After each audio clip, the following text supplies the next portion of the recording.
Hey, what's up YouTube? It's Femi Fasa once again, and today I'll be sharing a part of me, not like I'm really proud of, but somehow it happened, and I have to share with my viewers. I had to leave Nigeria. It's not a proud thing to do. It's not something I'm happy to announce or to celebrate because I really miss Nigeria. Nigeria is a fine blend of lovely people, different group of hardworking, fun people to be with. My family especially, but somehow I had to come all the way to Canada to meet a special somebody. And I'm here. But today I want to share the tips, what you might encounter on your road, on your journey to Canada, my challenges with the airline, the hotel bookings that I also made, places I spent my time while on my way to Canada, and some other important messages, or perhaps you might have a similar situation or experience as I have, or you're still on the journey. There might be one or two things you might want to pick from this. So as usual, we don't want to spend too much time on this, but let's get to the main thing. Let's go.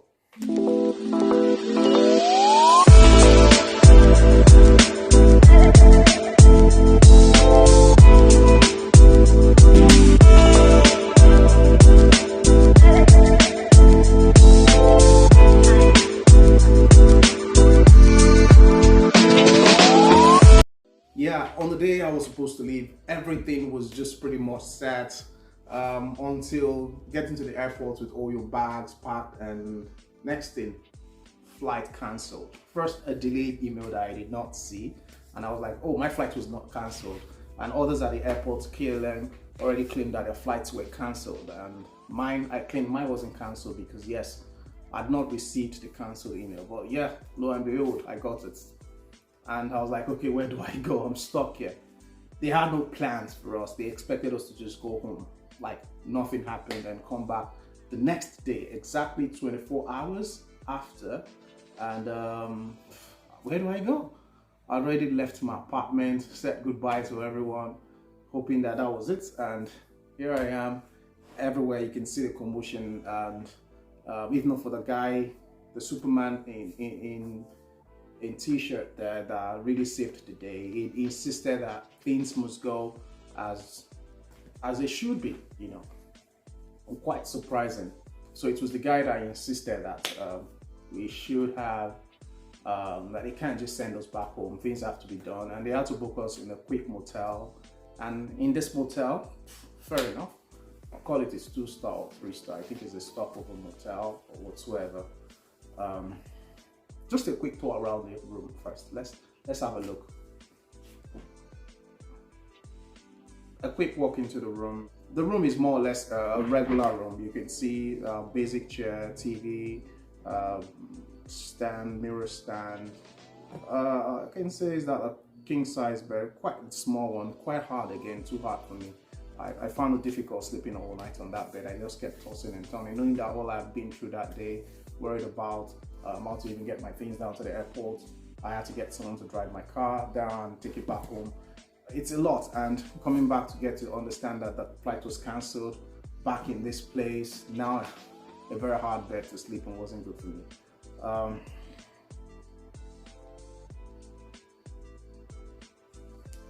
So having a look at this room, you can see AC, yes, it was a very pretty hot environment, so you needed AC. So the toilet, basic, that's the stopover motel. So that was what we got from KLM after the flight cancellation. So I spent my whole night there. We got a dinner, we were served dinner.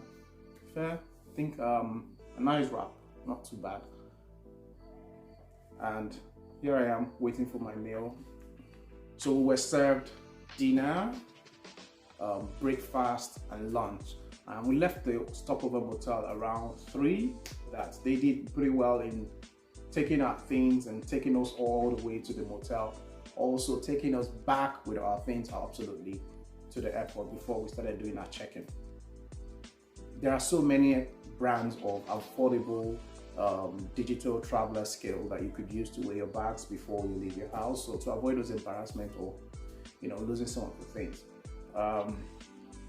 At the same time, I already did that. I also confirmed with the airport at the airport's weighing scale, which is usually by the side of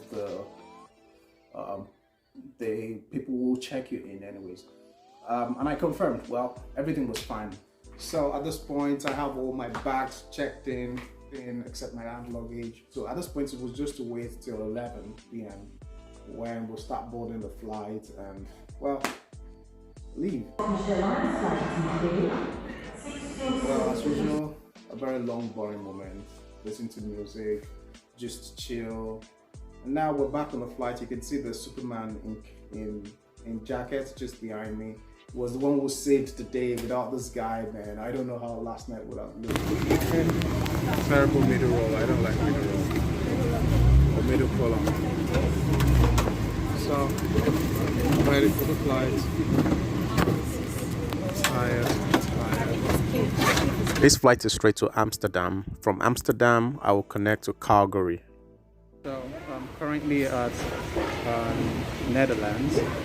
My flight had a 2 hours delay, so we didn't get to, well, 2 hours late, so we didn't get here on time. And really, this place is beautiful. I really like the serenity, the organization, and all that. So I have to wait here. It's like 9:30 at the moment. I have to wait till that's about another 1 hour 30 minutes before I start boarding my flight to Calgary. So the gate I was directed to is the gate where I had to do my screening and everything I needed to do before boarding the flight. So you do your screening, they ask you all those questions, contact with whatever, or if you've had COVID at any point. Then after that, they now give you the boarding gate where you have to go and wait. So we waited for a little while, but it's actually a lovely, beautiful airport, sincerely. And I wish I could go around at that point because I was super tired. I even had to wear a jacket because, well, there was no space for that in my bag and I didn't want to let it go. Yeah, due to the hand luggage thing. But after I left Nigeria, sincerely, I never had anybody talking about my luggage. It was just checking all the way. But it's one of those things you get anyways. And this time, I was lucky to get a window seat. This time, I didn't get a window seat, but luckily, the person maybe somebody missed his flight, or they didn't get a full boarding. So yeah, I switched. I was now having the 2 seats to myself. Am I not lucky? But I know this flight is going to be the longest flight of my life from Amsterdam to Calgary. Jeez, a long, annoying flight. Also, you can't rule out the point that you have so many checks to check what you have in your bag. You will also do a COVID test at the airport. It's more like a self-check-in all the way. You just go to the computer, click on what you have. Do you have this in your bag? Do you not have that in your bag? And it's pretty straightforward. There's nobody putting his hands in your bag in an irritating, annoying way, trying to find something that you didn't put there. You'll just go on, they use the device, you scan, and just move on. Another thing you should notice this, you'll also be given a kit where you will do your test. I got into Canada on the 4th of July, and that was pretty much a day before they canceled the quarantine rule. That is, if you're fully vaccinated like I was at that time, you wouldn't have to quarantine for about 3 days. But I already booked my flight, booked my hotel. I'm taking a week off work to resume my line in Canada. It was pretty much nothing I could do than to just go with a plan. It was too much hassle going around to change things. You see, those are the little perks you get for working in top schools, right? Yeah. If you're my ex-colleague, you know what I'm talking about, right? Moving on to my stay in Calgary now.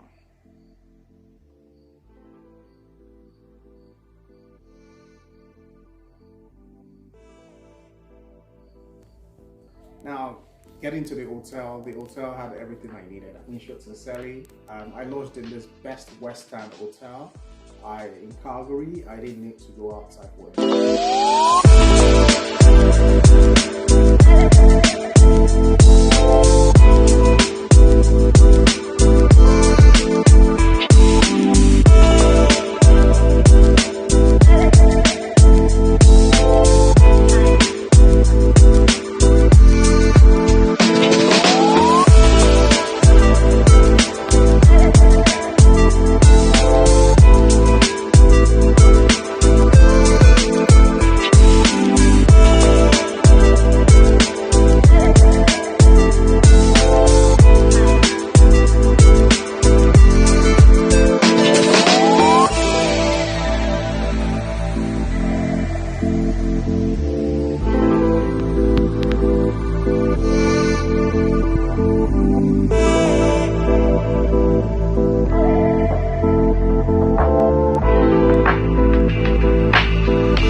So leaving Calgary, I left pretty early. I think my flight was a 9 o'clock or 9:30 flight, and I left around somewhat around 7, believing I had enough time. I'm that kind of early bird. So it was about 5-10 minutes drive to the airport, so it's pretty close. On getting to the airport, it was as though it was a ghost town. I saw nobody. I couldn't even ask anybody a question. I asked a support staff, and the support staff had no clue where it could be. But I got so many directions. I went to the check-in board. I went to check for my flight, if it was boarding or anything.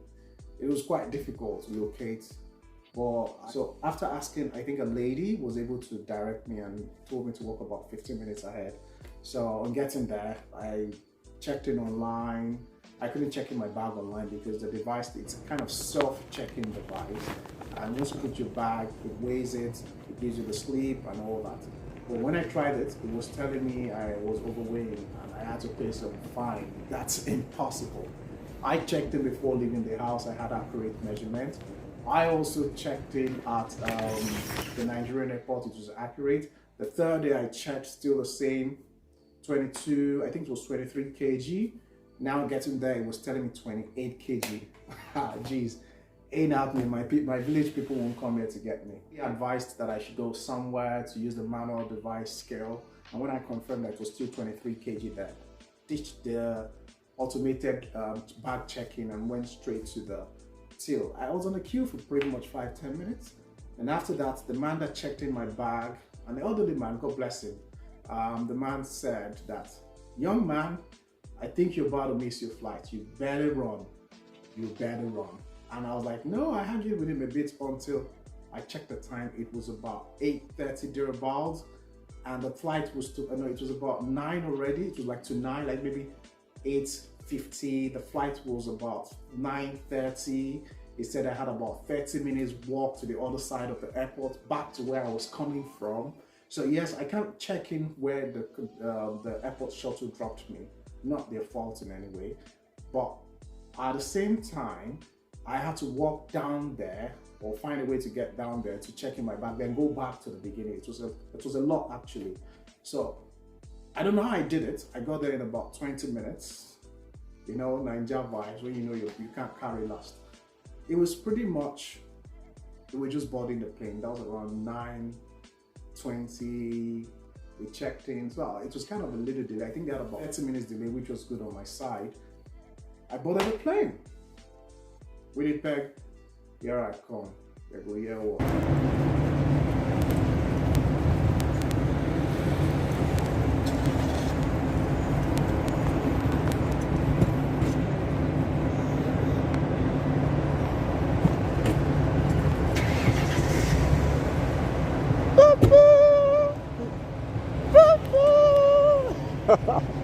Get in the car, mom. That's the first one I said to you. Get in the car, mom. I got a feeling that I never knew. And so in the end, I can't say you shouldn't come to Canada or you shouldn't like Nigeria from afar. It's up to you. I have my reasons to leave, and it's mine. You have your reasons too. You should all go with what you value, and also coming to Canada doesn't mean everything falls in your lap. You will have to go for it. First, you don't joke with your proof of funds because you can't tell if you will be able to get a house after you relocate. Some people might have to wait longer than that. So your proof of funds is very important. It might be what would sustain you. It might be what would keep you, and some certifications that you might need to get. So you might need to also check, are you a teacher like me? If I had not done my background checks to know that I needed certificate from province of Manitoba before leaving, that certificate will enable me to teach here in Manitoba. So it's very important you check all those little things, or else you come over and you're stuck for a little while. It takes a long time for you to settle in. And there might be a bit of reflection. Why are you leaving? And if you need to leave, what job are you going to do? It will even surprise you that your priced PhD doesn't even earn you more than a carpenter that you might have looked down in your own country. So there are other vocational skills that even pay more than professional skills. So do all those research.